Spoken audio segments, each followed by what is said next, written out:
Good morning, everyone. Introduce me Alicia Cynthia Tompa with name 3020201118.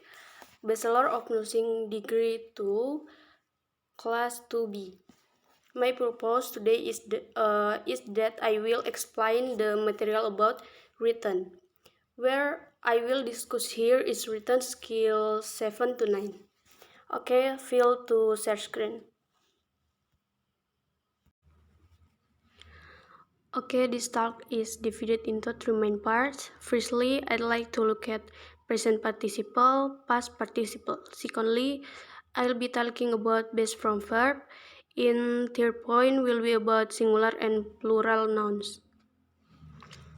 My presentation lasts about 25 minutes. We go into the first material present participle, past participle. One,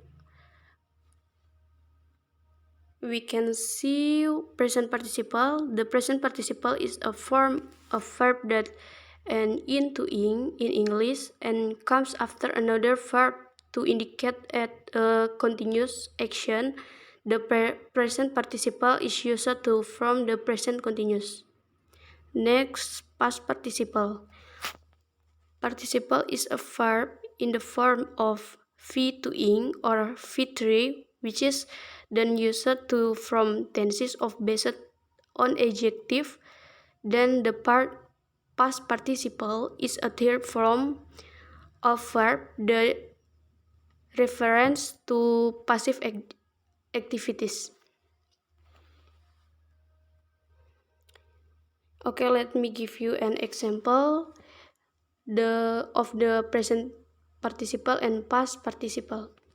When the diamond jewelry is always kept in a safe place. Why replace kept with the word keep? What I'm trying to say is because the past participle uses V3 or the third form of the verb, so we change it to keep, which is in the form of verb 3. Okay, next two, the teacher is preparing a difficult exam for the student. What I'm trying to say is, so here there is the word preparing, which is and with the word ing, because the present participle is it is a form of the word that ends with the word ing.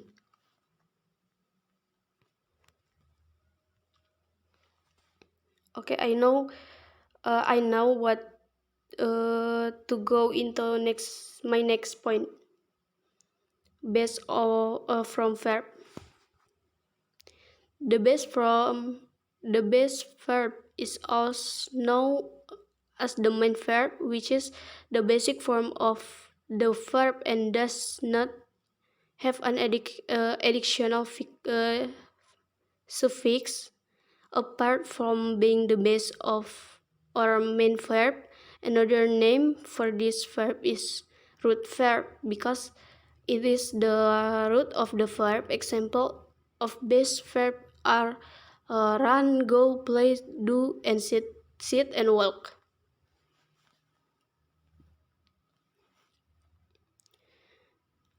Let me give you an example of the base from verb. One, everyone must leave the room immediately. Two, the weatherman said that in night snowing tonight.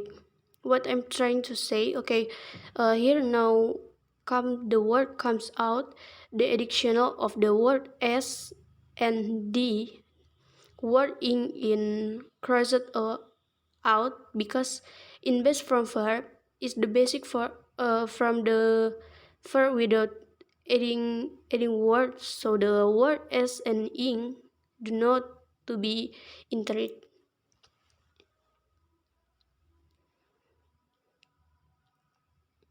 Okay, I now want to go into my next point of the singular and plural nouns.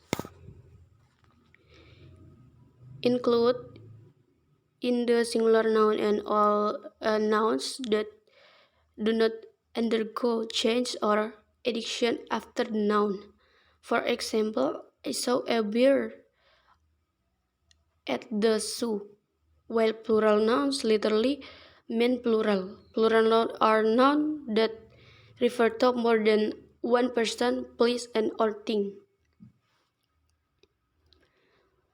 Okay, let me give you an example of the singular and plural noun. One, you need to pitch a pitch of identification to cash a check.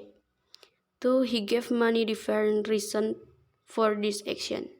What I'm trying to say here, I first is an example of our plural nouns because as I explained it earlier, here it refers to more than one object, person, or a place. Two pieces of identification. Well, here the second one is an example of a singular because just I explained here there is no change or repetition of word, just like the characteristic of the singular itself. Okay, maybe it's me that I can cover about the material that I have described. Okay, let me end saying thanks for your attention. If you have any question or comment, I'll be happy to answer them now. Okay, thank you.